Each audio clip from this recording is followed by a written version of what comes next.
perkenalkan, saya Putri Awalia Agustin, saya Sinta Melija Baharudin, saya Audiana Fajri, dan saya Eka Nurmaulida, saya Salsa Bilari. Di sini kami akan menjelaskan terkait prinsip-prinsip manajemen rumah sakit. So, check this out. Rumah sakit merupakan institusi yang menyediakan jasa pelayanan kesehatan perseorangan yang berupaya dalam proses kuratif dan rehabilitatif.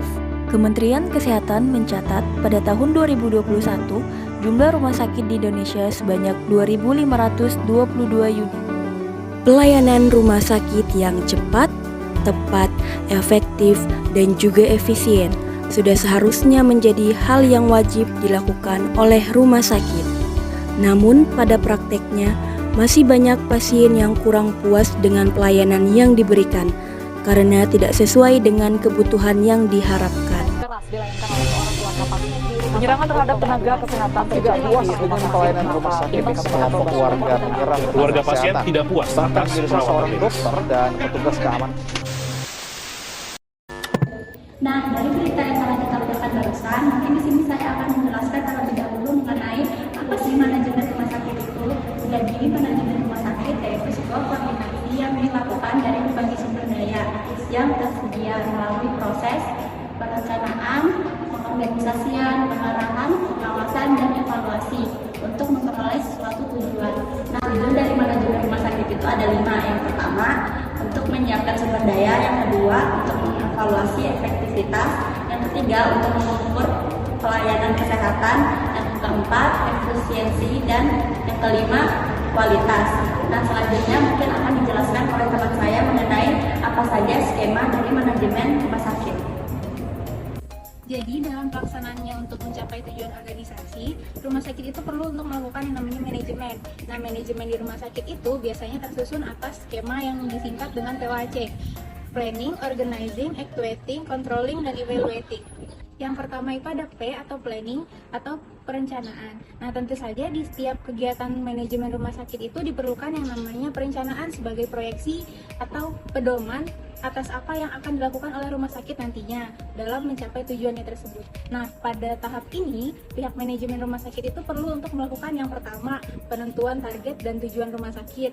Yang kedua, penyusunan strategi dan sumber daya apa saja yang akan dibutuhkan dalam mencapai tujuan tersebut. Dan yang ketiga, itu ada penetapan indikator keberhasilan sebagai titik ukur untuk menentukan apakah tujuan kita ini sudah tercapai atau belum dan seberapa banyak tujuan kita ini sudah tercapai. Yang kedua itu O, pengorganisasian atau organizing. Nah, organizing ini penting dilakukan untuk memastikan bahwa setiap kegiatan yang berjalan di rumah sakit itu sesuai dengan tujuan yang telah direncanakan sebelumnya. Nah, pihak manajemen dalam tahap ini itu perlu melakukan yang pertama alokasi sumber daya, yang kedua penyusunan struktur organisasi, lalu yang ketiga rekrutmen dan pelatihan SDM, yang mana SDM ini nantinya akan ditempatkan di posisi-posisi yang sesuai dengan keterampilan mereka masing-masing. Yang ketiga itu A atau actuating atau pengarahan. Nah, actuating itu adalah suatu proses di mana pihak manajemen itu mengarahkan, menggerakkan, memotivasi karyawan agar bisa bekerja sesuai dengan tanggung jawab yang diberikan kepada mereka. Nah, selain memberikan motivasi dan pengaruh positif kepada karyawan, pihak manajemen ini juga perlu untuk melakukan pemberian orientasi tugas yang jelas agar karyawan ini tahu apa yang harus mereka lakukan, apa yang harus mereka kerjakan, bagaimana mereka melakukan pekerjaan tersebut. Ya, intinya agar karyawan ini tahu bagaimana mereka harus bekerja dengan penuh tanggung jawab, dan intinya agar karyawan dapat mengetahui dan mengerti dengan baik apa yang harus dikerjakan dan apa yang dipertanggungjawabkan kepada dirinya.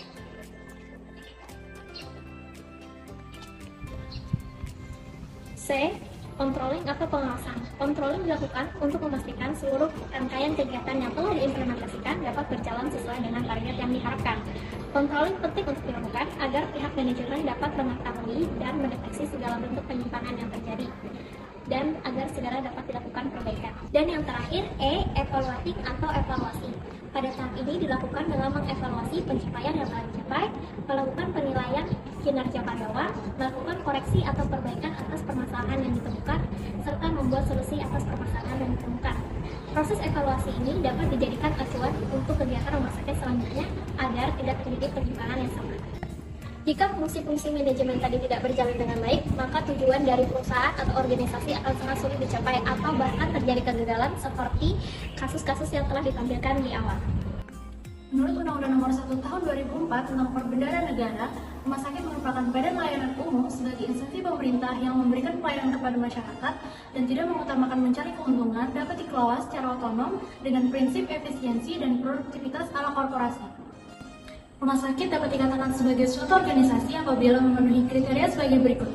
Yang pertama, mempunyai tujuan. Yang kedua, di dalamnya terdapat sekelompok orang yang dapat bekerja sama. Dan yang ketiga, mempunyai struktur organisasi. Dalam pengelolaan rumah sakit, pihak manajemen rumah sakit perlu memahami bagaimana cara proses manajemen yang baik. Karena dengan pengelolaan tersebut akan membantu pihak rumah sakit dalam menjalankan prinsip-prinsip manajemen rumah sakit secara efisien dan efektif.